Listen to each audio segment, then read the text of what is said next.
India vs England 5th test தரம்சாலாவில் நடக்கும்போது இந்த ஒரு டெஸ்ட் மேட்ச்க்கான இந்தியன் டீம் பிளேயிங் லெவலில் தான் நம்ம இந்த வீடியோவில் பார்க்க போகிறோம். ஏற்கனவே இந்த சீரிஸ் வந்து பார்த்திங்கன்னா இந்தியன் டீம் ஜெயிச்சிட்டாங்க 3-1 அப்படின்ற மாதிரி வந்து பார்த்திங்கன்னா இந்த ஒரு சீரிஸை ஜெயிச்சிட்டாங்க.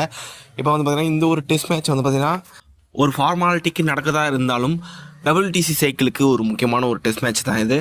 இங்கிலாந்து டீமும் வந்து பார்த்திங்கன்னா நத்திங் டு லாஸ். அவங்க வந்து பார்த்திங்கன்னா கன்ஃபார்ம் பேஸ்பால் தான் விளையாட போகிறாங்க. அதில் எந்த ஒரு மாற்றமும் இருக்காது. அவங்க பிளேயிங் லெவல்லையும் வந்து பார்த்திங்கன்னா பெருசாக மாற்றம் இருக்காது. முக்கியமாக அவங்களோட பேட்டிங் ஆர்டரில் வந்து பார்த்திங்கன்னா எந்த ஒரு மாற்றமும் இருக்காது அப்படின்ற மாதிரி வந்து பார்த்திங்கன்னா பிரெண்டன் மெக்கலம் சொல்லியிருக்காரு.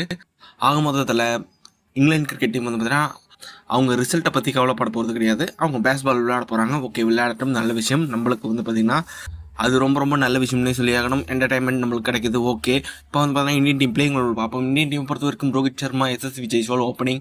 1 டவுனில் வந்து பார்த்திங்கன்னா சுப்மன் கில் நம்பர் 4, ரஜத் பட்டிட்டர் ஃபெயிலியர். தொடர்ந்து வந்து பார்த்திங்கன்னா ஒரு 3 டெஸ்ட் மேட்ச்சில் ஃபெயிலியர். அதனால ஒரு இடத்துல வந்து பார்த்திங்கன்னா படிக்கல் டெபியூட் ஆகிற மாதிரி வந்து பார்த்திங்கன்னா இன்ஃபர்மேஷன்லாம் கிடச்சிருக்கு. இது உண்மையாக இல்லையா அப்படின்றது வந்து பார்த்திங்கன்னா வேலைக்கிழமை தான் தெரியும்.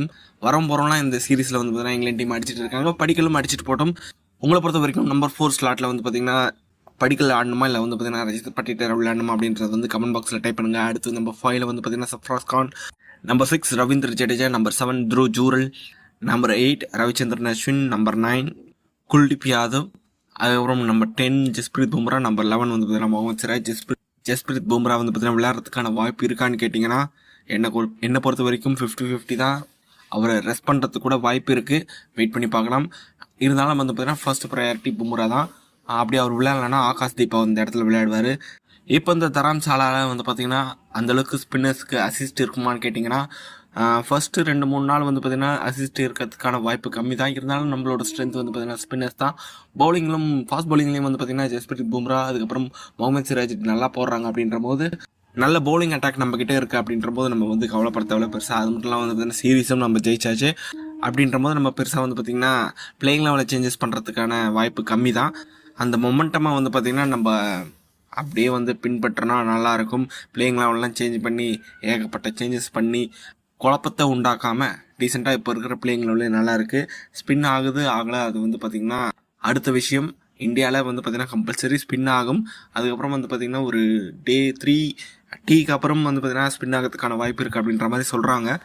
ராஜ்கோட்லேயும் அப்படி தான் நடந்தது. ஃபஸ்ட்டு 2-3 நாள் வந்து பார்த்திங்கன்னா நல்ல பேட்டிங்க்கு சாதகமாக இருந்தது. அதுக்கப்புறம் வந்து பார்த்திங்கன்னா இந்தியன் டீம் நல்லா வந்து பார்த்திங்கன்னா அந்த மேட்சை பெரிய ரன் மார்ஜினில் ஜெயிச்சிருக்காங்க. அப்படின்ற போது இந்த ஒரு தரம்சாலாலையும் அப்படி ஒரு வாய்ப்பு இருக்குது. என்னை பொறுத்த வரைக்கும் ஃபைனலாக இங்கிலாந்து டீம் பேஸ்பால் விளையாடுறாங்க.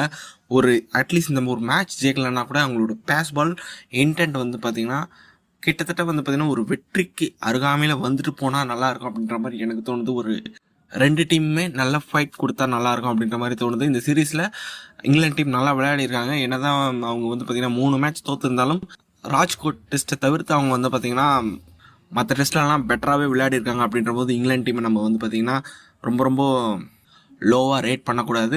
நல்ல டீம். அவங்க வந்து பார்த்திங்கன்னா இந்த ஒரு தரம்சாலா டெஸ்ட் மேட்ச்சில் நல்லா பர்ஃபார்ம் பண்ணணும் அப்படின்ற மாதிரி நான் வந்து பார்த்திங்கன்னா நினைக்கிறேன். இருந்தாலும் வந்து பார்த்திங்கன்னா இந்தியன் டீம் ஜெயிக்கிறதுக்கான வாய்ப்பு தான் அதிகமாக இருக்குது.